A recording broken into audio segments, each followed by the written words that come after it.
have no choice but to get the rest that you need. Right. And once I made that connection, it changed for me. I was having a lovely nap. I was much more pleasant. I wasn't fighting. I wasn't resisting. And the headache stopped. So again, do you notice that with people? Yes, I always say that there is an emotional or spiritual root of illness. There always something that related to how we think, how we perceive our world, how we process every challenge and every stress. We all have stresses and challenges, but how we process it, how we deal it with helplessness or victimhood mentality, or do we actually see it as something that help us to grow, a lesson? So this is very critical in many cases. Yeah, So, definitely. And there's some of the things that I've observed through my practice over the years. I find autoimmune diseases, a lot of people with autoimmune diseases, I have some days are good and some days are bad. So I find these are people that have difficulty coping with the demands they've either placed on themselves or the demands that they feel are placed on them. So autoimmune disease gives them that, I'm not having a good day today. I can't do this, or I can't be pleasant, or I can't cope with this. I'm not having a good day today. But when they are, well, I'm having a good day today, right?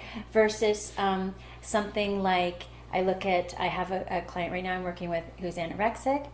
She's starved for love. She's so starved for love that she's now starving her body to match this starvation of love, right? So it's all these kinds of things, these themes that kind of go with it. Really interesting, because she mentioned to me there's someone in her family who has breast cancer. Now the breast cancer has hit stage 4 and spread. Now she's been suffering from anorexia for 10 years. She's 22 years old. And she says, everybody has rallied around my aunt with the breast cancer. They've all run to her. Everybody's taking shifts. She said, I was in the hospital for a year and no one came to visit me once. Wow. Right? So it creates the experience, because someone who is starved for affection and attention and needs love is continuously will be so, versus someone who needs the love and needs the attention. She'll get this disease back again, and then everybody rallies around her. It begins to create these patterns where people are like, I need this disease to be who I am or get what I need. And I'm wondering if you've seen that as well. I think it's so easy for us, women, men, anybody, to become very numb to what's really going on in our lives. And so having a dis-ease is just a wake-up call. It's a wake-up call, or it's just another reason to stay numb. I don't have time now to deal with my loneliness or my lack of feeling love, because now I have to deal with cancer, or now I have to deal with anorexia, or I have to figure out how to eat or how to function. So there's no time to reflect and figure out who I am. And so we're just it's a numb society. We're really just coasting through until we get hit.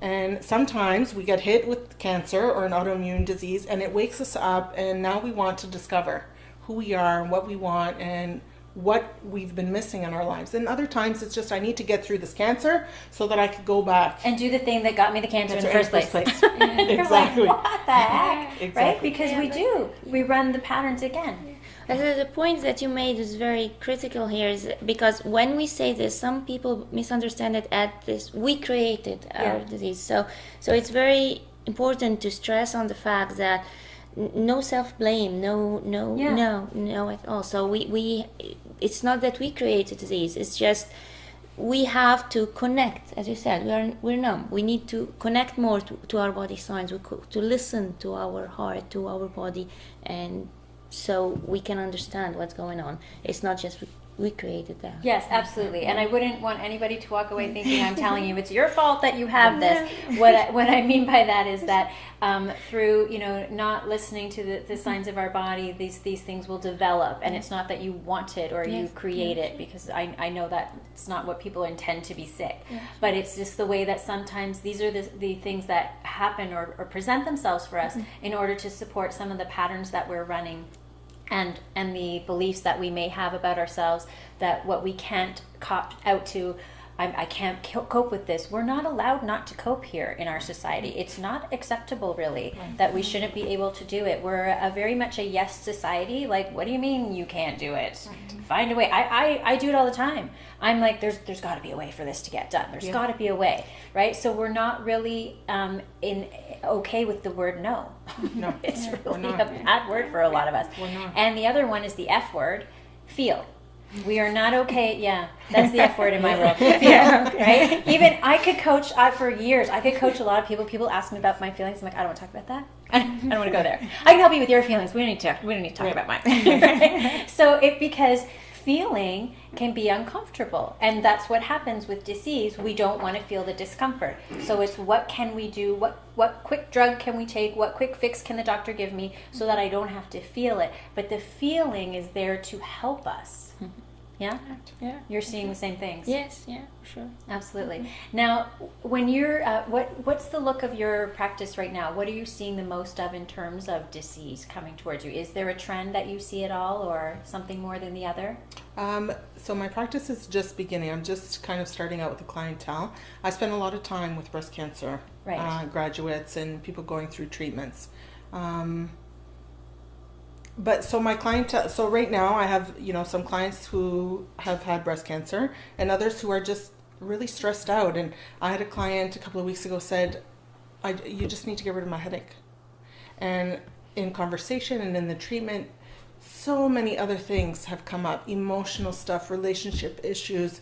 She had an accident years and years prior and almost lost sensation in her body and in one side of her body. And it was something that I had no idea of before the treatment, but in treatment, I felt that energy there and I thought it was like stagnant. And all of a sudden she's like, oh wow, I can't believe that you felt that. And it was just, so it's really just a pattern of stress right now. And I think stress and how we deal with it is the catalyst for so many things. So many things. Stress will kill you. It will kill you. And the thing with stress is that I've learned, and more so recently, is good stress can kill you, because our bodies respond. In my own personal life, I've recognized that my feeling of anxiety, the actual physical feelings of anxiety, are very similar to my feelings of excitement. Right. So depending on where my brain and my mindset goes with it, I can either be like, or I can be happy about it, right?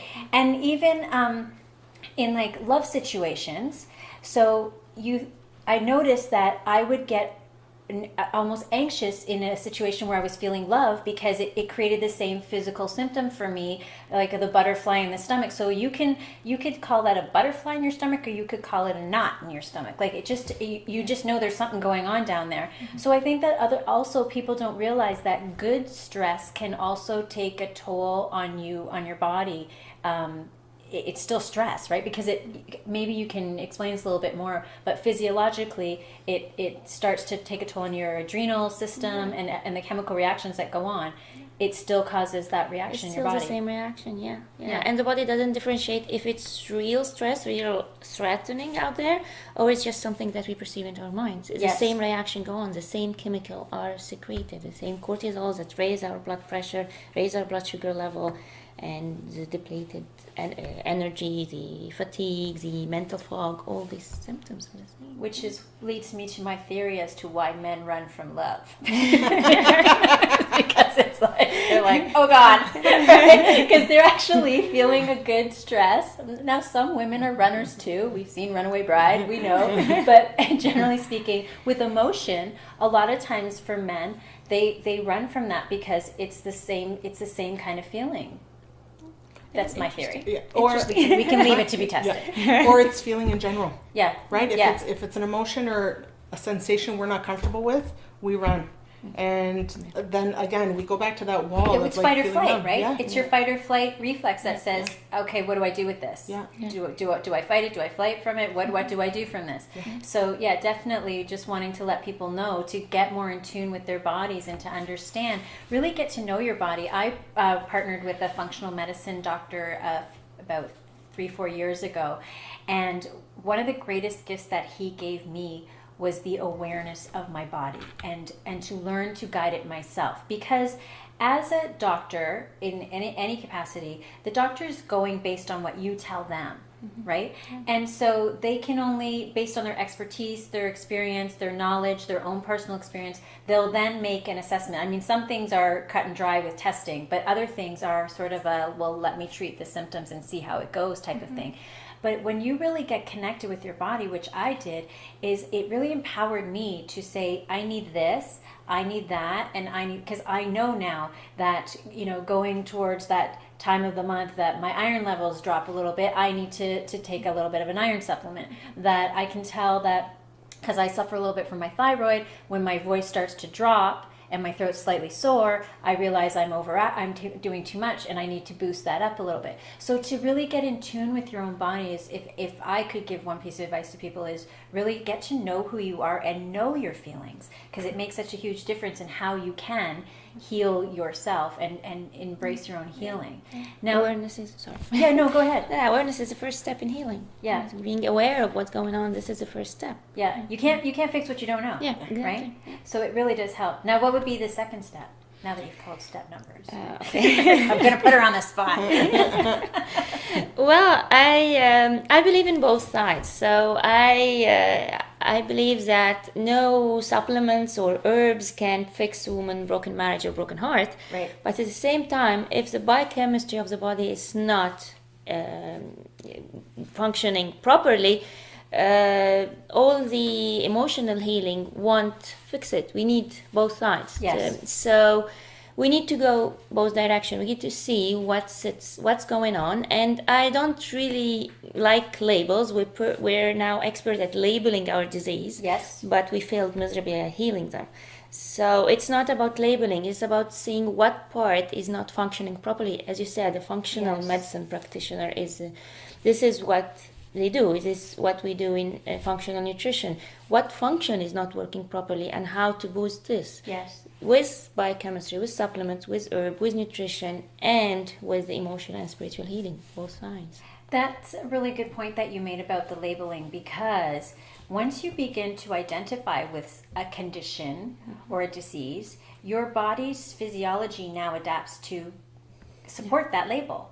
So I noticed when you you talked about being a breast cancer, you changed it after. You said, so first you said survivor. And then I said graduate. And Yeah. I think because not only it's my belief that people survive so many things. Yeah. And we have just labeled cancer as surviving, but we survive heartbreak, we survive broken marriages, we survive all sorts of diseases. And so for me, it's I use graduate, and I heard that from somebody else who so I can't take credit for the word, but No, that's okay. I really resonated with it. She said that she felt she was a graduate because I got through it. I went through the treatments, I went through the healing, and I got through it. So I can share the story now. And so there was lessons. It was like schooling. Yeah, the school of and cancer. that really does change things, because having I was sexually abused as a child. I remember going to one of the workshops I went to, and I introduced, or I explained myself as a victim of sexual abuse, and she said, if you identify with being a victim, you will consistently be a victim. And it was true for me, because in other areas of my life, I felt like a victim. So then I went to being a survivor. And even that, okay, yes, I had survived it, but I was still attached to that, to the sexual abuse. So what I went to is a woman who experienced something Right. that gave me experience, learning lessons, allowed me for growth. And that really helped me to detach from that situation and not carry those traces with me all the time. Right. And I think that's just a very valiant point that you make, is that when you label yourself as I'm diabetic, I'm a breast cancer patient, or whatever it is, you identify with that and you get into that mode of being that. You attach to it so much that you become the diabetic. Yeah. Or you become the cancer, and your whole life is the cancer, or the chemotherapy, or the surgery. And I just, for me, I didn't want to play that role. Like, Yes. if my life is a movie, that is not the role I want to play. We're connecting, like, because that's exactly what I was going to say. Yeah. It's almost like an actor getting into a role, and it's like, okay, you are now diabetic girl, right? And it's like, and everything will go into supporting that, and that's what I want to,